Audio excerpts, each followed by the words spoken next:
Hi there, so this is step 3, day 3 of your simple sourdough starter. It's getting a bit exciting because we have bubbles, or I have got bubbles, starting to form in my sourdough there. You can see some activity, it's movement. So that's really, really good to see. It's quite typical on day 3 to see this activity. So guess what we're going to do?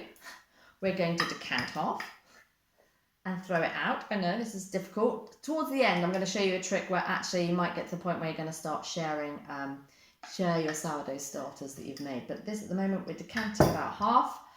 You should probably measure this, but I don't. It's quite easy to tell, I think. So it's starting. What you'll notice is it smells, and you might think, God, this smells really off, and that's what it's supposed to smell like. So don't be worried if it's like that. Then, as per usual, we are going to add 40 grams of bread flour, which is what we did on step 1, which is we worked out what 40 grams was in volume, which is 80 mils. Oh, it really does smell. It starts to smell a bit like sick actually, which sounds a bit off-putting, but that's all part of the fermentation process. Then we're adding our 40 grams in weight of water, which comes to 60 mils, and we're going to mix. But what I'm going to do today is, after I've thoroughly mixed it, what you might start to think is actually your jar here is actually starting to get a bit of a mess. So it's actually not a bad idea. If you want to, entirely up to you. This is the basic, we've done it, you close it, you put it over there. But if you want to, one of the optional extras is to transfer it into a nice clean jar. Just to make sure that everything's nice and clean and nothing's getting too manky around the edges. As I say, you know, you're perfectly fine to leave it in that jar, seal it up and job done. But as I say, I quite like to move it into something new for the sides and the edges, and my clip here is getting all covered in dough. So this is what I'm going to do today. Move it into a new vessel. As I say, completely optional. Whoop.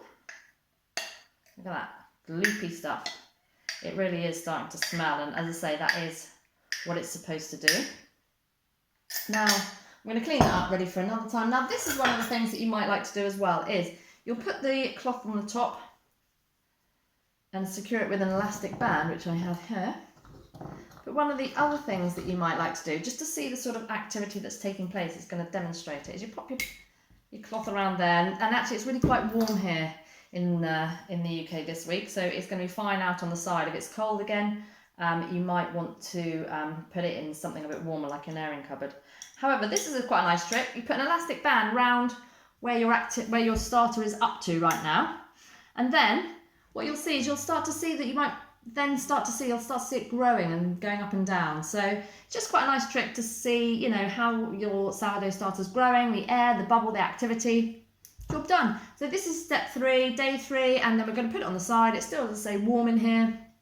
And we'll do some more tomorrow. Tomorrow's going to be day 4. Exciting stuff.